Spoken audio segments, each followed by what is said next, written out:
और इस बीच एक बड़ी खबर यह है कि कांग्रेस में परिवारवाद पर बीजेपी अध्यक्ष जेपी नड्डा ने बड़ा हमला किया है। खारिज हो चुका राजवंश पूरा विपक्ष नहीं, ये कहा है जेपी नड्डा ने। एक परिवार का हित पूरे भारत का हित नहीं हो सकता। एक परिवार की गलती से देश के हजारों किलोमीटर जमीन खो दी गई। आज का राष्ट्र एकजुट और हमारी कोशिशों के साथ है।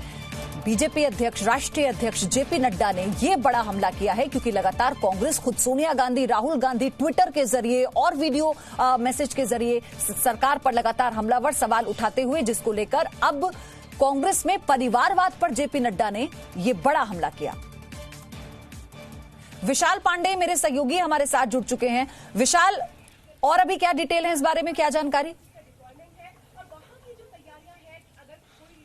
देखिए पयोधी, जेपी नड्डा ने कांग्रेस पार्टी पर बड़ा हमला बोला है और खास तौर पर राहुल गांधी जिस तरह से पिछले कुछ दिनों से ट्वीट करके सवाल पूछ रहे हैं और कहीं ना कहीं उनके जो सवाल हैं उससे सेना का मनोबल भी गिरता है और उससे ये भी होता है कि सरकार से बार बार उन्हें शक होता है। और जब ऑल पार्टी मीटिंग बुलाई जाती है तो उसमें कांग्रेस ही वो पार्टी होती है जो सिर्फ सरकार के साथ इस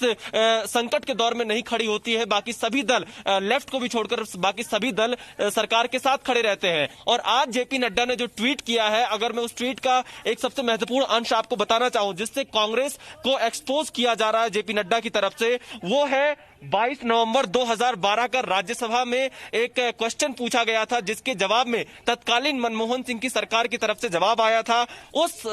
सवाल को भी जेपी नड्डा ने इसमें ट्वीट किया है और उसमें साफ तौर से सरकार ने माना है कि चीन और पाकिस्तान ने भारत की टेरिटरी के कुछ इलाकों में कब्जा किया है, कुछ इलीगल निर्माण कर रहे हैं। और ये राज्यसभा का जो आंसर है ये 2012 का है और इसी को आज जेपी नड्डा ने ट्वीट किया है तत्कालीन मनमोहन सिंह की सरकार के समय। ये कांग्रेस सरकार का जवाब है जिसे जेपी नड्डा ने आधार बनाकर राहुल गांधी और कांग्रेस पर निशाना साधा और कहा है कि न जाने कितनी ज्यादा जमीन चीन और पाकिस्तान को दे दी गई भारत की तरफ से और उनका कब्जा हो गया और सरकार कुछ नहीं कर पाई। और इस वक्त सिर्फ और सिर्फ अपनी राजनीति चमकाने का काम कांग्रेस कर रही है। तो कहीं ना कहीं जिस तरह से सवाल उठाए जा रहे हैं, कांग्रेस को पास्ट में भी देखना चाहिए, पीछे भी देखना चाहिए कि उनकी गलतियों की वजह से कितनी बड़ी जमीन भारत पर की चीन और पाकिस्तान ने कब्जा कर रखा है, उस पर कांग्रेस का क्या कहना है। इसीलिए जेपी नड्डा ने ट्वीट किया है पयोधी।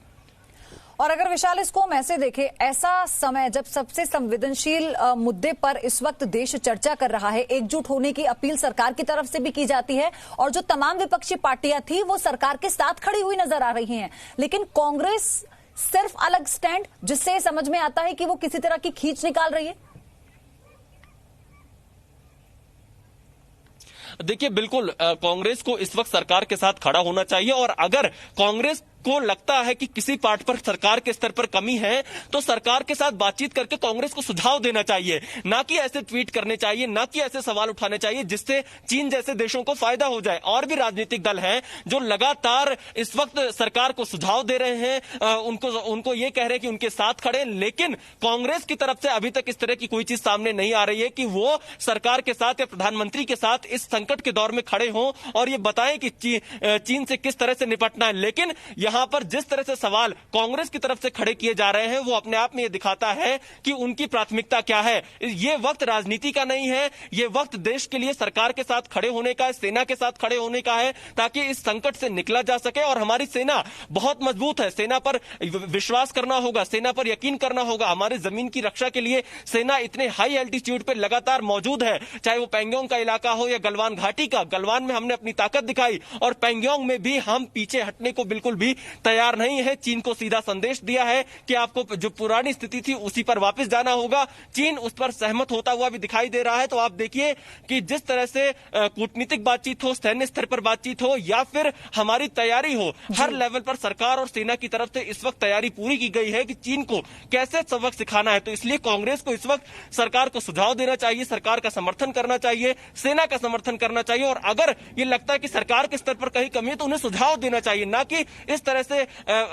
अनर्गल सवाल खड़े करने चाहिए। पयोधी। और सवाल ये भी है ना विशाल कि वो पार्टी जो देश की सबसे बड़ी पार्टी हुआ करती थी, जिसने ज्यादा लंबे समय तक देश की सत्ता पर काबिज होकर राज किया है इस देश पर, जब वो पार्टी ऐसा स्टैंड अपना रखती है तो फिर देश भी ये सवाल का जवाब जानना चाहता है कि बतौर विपक्ष क्या यही जवाबदेही बनती है कांग्रेस पार्टी की। बहुत धन्यवाद आपका विशाल, ये सारी जानकारी साझा करने के लिए। और एक और बड़ी खबर, ये लगातार आपको हम बता रहे हैं कि राष्ट्रीय अध्यक्ष जेपी नड्डा ने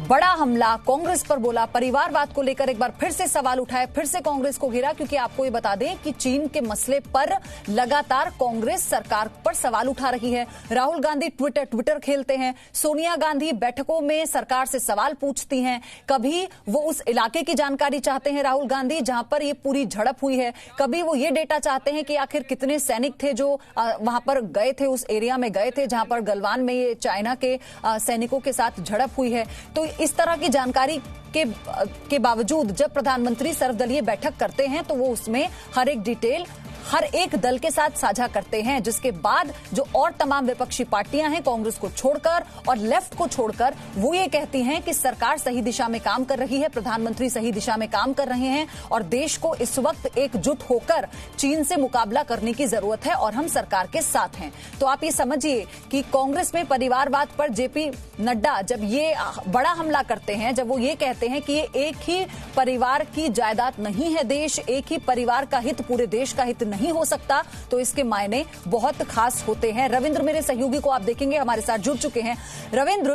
कांग्रेस जो लगातार हमलावर रही है, अब ये वक्त आ गया है कि ये जो अनर्गल बातें कांग्रेस की तरफ से आरोप लगाए जा रहे हैं, इस पे कड़ा जवाब दिया जाए और राष्ट्रीय अध्यक्ष खुद आते हैं और एक कड़ा जवाब कांग्रेस को दिया जाता है। बिल्कुल, देखिए बीजेपी जब सत्ता से बाहर थी तब भी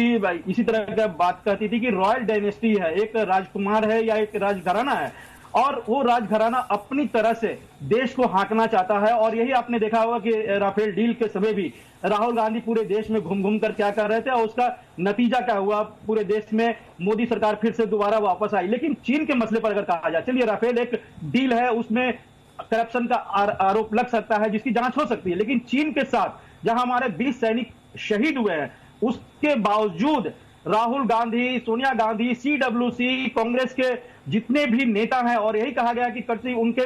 जो दरबारी हैं, जेपी नड्डा ने यही कहा कि एक राजघराना है, एक राजकुमार है, राजमाता है और एक तरह से पूरा जो दरबार है और दरबारी लोग हैं, देश के खिलाफ एकजुट होकर इस तरह के वातावरण बना रहे हैं कि जैसे देश बिक गया है, मोदी सरकार चीन के सामने घुटने टेक दी। और लगातार आप ट्वीट पर ट्वीट देखिए राहुल गांधी का या फिर कांग्रेस के बड़े नेताओं का, कल जिस तरह से सीडब्ल्यूसी ने प्रस्ताव पारित किया, एक तरह से चीन का सपोर्ट कर रहे हैं। और सबसे बड़ी बात है कि बीजेपी के नेता हो या केंद्र सरकार के मंत्री हो, बार बार यही सवाल उठा रहे हैं कि चीन के बारे में सोनिया गांधी, राहुल गांधी या कांग्रेस एक शब्द क्यों नहीं बोल रहे हैं, क्यों नहीं उनके क्रिटिसाइज किया जा रहा है जो उसने किया है, और भारतीय सैनिकों के साथ क्यों नहीं खड़े हो रहे। तो जाहिर तौर पर जिस तरह 2008 की बात हो रही है, 1996 की बात हो रही है या फिर 1962 की बात हो रही है, तरह तरह के जो